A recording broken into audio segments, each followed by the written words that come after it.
생활비, 기숙사, 플라시어를 가격은 당연히 최저가를 지금 얘기해 드리는 거예요. 1존이 교통비가 영사육회, 제가 살던 동네 중에 가장 이뻤어요.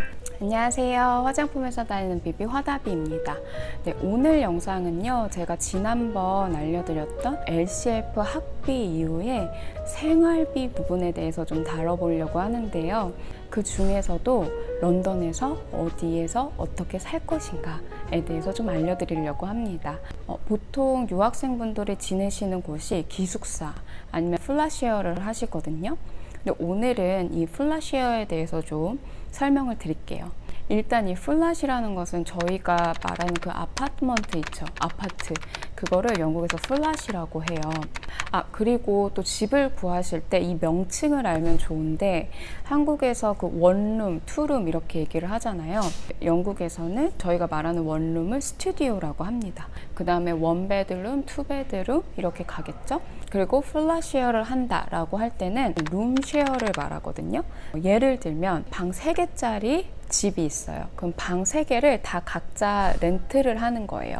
그리고 거기에 거실, 화장실, 부엌은 함께 공동으로 쓰는 거고, 요거를 룸쉐어라고 합니다. 그리고 또 언스윗룸이라고 있어요. 그거는 이 방 안에 화장실이 딸린 방. 요즘 생각해 보시면 그 안방에 화장실 하나 딸린 방 있죠.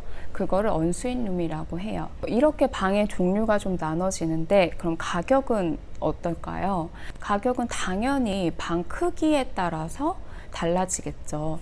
그래서 가장 비싼 방은 원룸, 스튜디오가 가장 비싸고, 룸쉐어 중에서는 언스윗룸, 화장실 딸린 방이 가장 비싸요. 그 다음에는 이제 방 크기별로 달라지고, 또 달라지는 조건이 내가 어느 존에 살고 있나. 런던은 존이 1존부터 존 6까지 나눠지거든요. 그래서 1존이 가장 센트럴, 우리가 자주 아는 뭐 옥스퍼드 스트리트 뭐 이런 쪽이 다 1존이에요. 가장 시내를 1존이라고 하고, 이 1존에서 멀어지면서 존 2, 존 3, 존 4, 존 6 이렇게 나가는 거예요. 당연히 존 1이 가장 비싸겠죠. 그리고 밖으로 나갈수록 방값이 싸지고 하는데, 방값을 싸게 내고 싶어서 멀리 가면 어떤 문제가 생기는지 아세요? 교통비가 비싸져요. 웬만한 학교들은 다 존 1, 2 안에 있거든요. 근데 내가 방값을 아끼기 위해서 존 3, 4, 뭐 6에 산다라고 하면 6에서 1까지 와야 되잖아요. 거리가 멀어질수록 교통비가 비싸지기 때문에 거의 그냥 뭐 비슷하다고 보시면 되죠. 그리고 되게 힘들어요. 몸이 학교를 왔다 갔다 하는데 거리가 길어지니까. 그래서 뭐 체력도 더 들고 교통비도 더 들고 하기 때문에, 그래서 저 같은 경우도 처음에는 막 되게 멀리 살았다가 나중에는 그냥 존 2, 3 이 정도 살면서 버스를 타고 다니면서 교통비도 절약하고 집값도 절약했던 것 같아요. 그리고 또 내가 어느 지역에 사냐라는 걸로 또 나눠져요. 런던은 이렇게 동서남북 이렇게 지역을 나누는데, 보통 서쪽이 좀 비싼 동네가 많다고 하고 동쪽이 조금 위험한 동네다라는 인식이 있었어요, 그 당시에. 그래서 동쪽이 집값이 조금 더 쌌고 서쪽이 더 비쌌던 기억이 납니다. 자, 이렇게 집에 대한 기본적인 설명을 좀 드렸는데, 그럼 집을 어디서 구해야 되냐라고 할 때, 보통은 처음 런던을 가시면 영사UK라는 그 사이트를 아마 참고를 많이 하실 거예요. 제가 이 영상을 위해서 얼마 전에도 들어가 봤는데 계속 거기에 올라오더라고요. 약간 한인 사이트 같은 건데 9인 9집도 올라오고 뭐 사고 팔고 숙박도 있고 해요. 그래서 아마 이 사이트를 가장 많이 보시고, 그리고 또 검트리를 많이 사용을 합니다. 그래서 영사UK는 한국인이 집주인인 경우가 되게 많고, 검트리는 런던에 사는 전 세계 사람들이 올리기 때문에 요거를 좀 차별을 두고 찾으시면 될 것 같아요. 제가 살았던 곳을 좀 설명을 해드리자면, 처음에는 스위스 커티지의 그 리젠시 로지라고 있어요. 거기가 가장 그 한인들이 많이 사는 약간 플랫이었거든요. 근데 거기가 지역이 되게 좋았어요. 역에서 바로 나오자마자 있는 플랫이었고, 뭐 은행, 상점, 인프라가 너무 좋았고, 그리고 치안도 되게 좋았어요. 그 동네를 살짝 벗어나면 또 비싼 동네들이 많았고, 그리고 또 거기서 같이 살던 사람들도 되게 좋았어요. 방 4개를 쉐어하는 집이었는데, 거기서 저의 런던 생활에 굉장히 도움을 주신 분도 만났어요. 크리스탈 언니라고, 이 언니는 호주 사람이거든요. 근데 한국인인데 예전에 이제 호주에 이민을 가신 분이었는데 진짜 친언니 같았죠. 저의 영어 선생님이기도 했고 아플 때 병원을 데려가기도 하셨고 교회도 데려가시고 저희 과가 과 특성상 이미지 그 프린트를 굉장히 많이 했어야 됐어요. 근데 학교 프린트가 진짜 비쌌거든요. 한 장 뽑는데 거의 100원, 200원 막 이랬는데 언니가 회사에서 굉장히 고퀄리티의 칼라 프린트를 막 해다 줬던 기억도 나요. 지금도 연락하고 하는데 되게 보고 싶네요. 아무튼 이 집이 너무 좋았어서 가장 오래 살았던 집이거든요. 한 2년 정도 살았는데 방이 진짜 조그만했어요. 진짜 방이 이렇게 보면 정말 작은 싱글 침대 들어가고 옷장 하나, 그 다음에 그 이케아 책상 있죠. 그거 하나 들어가면 딱 빨래거리 그 세워놓는 거 있잖아요. 그거 하나 세울 정도 정말 작은 방이었는데 그게 그 당시에 450파운드였거든요. 하나로 엄마가 100만 원 보내면 거의 480파운드 정도 들어왔으니까 그 당시에는 450파운드 정도였는데 지금은 얼마 하는지 한번 볼까요? 와, 이거 지금 제가 살았던 방이랑 똑같은 구조거든요. 근데 배치만 좀 다르게 한 것 같아요. 똑같은 구조인데 갑자기 추억이. 지금 가격을 보니까 3월에 올라온 글이거든요. 643파운드. 거의 200파운드 정도 올랐네요. 근데 환율로 지금 계산을 좀 해보면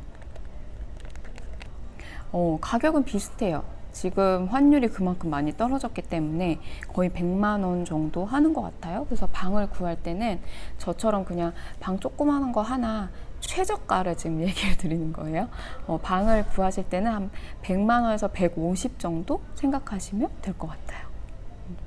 아무튼 그래서 집이 좀 좋기는 했는데 방이 너무 작다 보니까 좀 같은 가격으로 넓은 방으로 이사를 가자. 그래서 윈블던 존 3랑 4 경계선이었던 것 같아요. 테니스가 굉장히 유명한 동네죠. 제가 여기서 실수를 한 거예요. 저희 학교는 1존에 있었는데 윈블던이 존 3다 보니까 왔다 갔다 하는데 너무 힘들고 교통비도 너무 많은 거예요. 그래서 한두 달 살다가 나왔고 그 다음번에 갔던 게 취직이라고 존 2랑 3 경계선이에요. 거기 이름이 취직 빌리지였는데 진짜 그 빌리지처럼 정말 이뻤어요. 제가 살던 동네 중에 가장 이뻤어요. 앞에 가든도 있었고 그리고 여기 살던 집주인이 영국 사람이었는데 제 보증금을 들고 튀었어요. 사기를 당했죠. 그래서 급하게 이사를 또 갔었어야 됐어요. 그게 바로 패딩턴 아시죠? 그 곰돌이 영화로도 나왔던 것 같은데 교통의 요충지 패딩턴으로 이사를 갔어요. 근데 진짜 럭키하게 방값은 비슷했는데 정말 좋은 방을 구했었어요. 패딩턴이 정말 교통의 요충지다 보니까 뭐 상점 이런 것도 너무 좋았고 치안도 너무 좋았고 어딜 갈 때도 되게 좋았어요. 그래서 그 집에서 오래 살다가 친구가 같이 살자라고 해서 학교 근처의 동네로 이사를 했거든요. 갑자기 그 동네 이름이 기억이 안 나네요. 웨스트필드가 있는 갑자기 기억이 안 나. 아무튼 그 곳이었는데 제가 여기 띄워놓을게요. 자막을. 네, 그곳이었는데 신축 빌라로 이사를 간 거예요. 신축 플랫으로. 근데 이사를 갔는데 진짜 집의 퀄리티는 거기가 가장 좋았어요. 그런데 여기랑은 거리가 좀 있었어요. 확실히 여기랑 멀어질수록 좀 좋은 집에 살 수 있는 것 같아요. 진짜 생각해보면 정말 많이 돌아다녔던 것 같고 거의 평생 이사할 거를 런던에서 다 이사를 한 것 같아요. 그래서 이사를 다니면서 정말 다양한 사람들도 만났고 이게 진짜 사회구나. 사기도 좀 많이 당하고 적은 가격으로 퀄리티를 높인 집을 찾기 위해서 막 여러 군데를 다니다 보니까 또 보는 눈도 생긴 것 같고 되게 많은 경험을 했던 것 같아요. 그래서 항상 이렇게 런던 관련된 영상을 찍다 보면 굉장히 추억에 많이 잠기고 다시 돌아가고 싶다는 생각을 굉장히 많이 해요. 그래서 되게 행복해지는 시간이에요, 저한테는. 네, 다음 편은요, 제가 기숙사가 뭐가 다른지, 가격은 어떤지랑 아르바이트는 어떻게 찾았고 했는지 이 부분에 대해서 영상을 한번 만들어 보도록 할게요. 그럼 오늘도 시청해 주셔서 너무 감사드리고 다음에도 함께 해 주실 거죠? 그럼 안녕!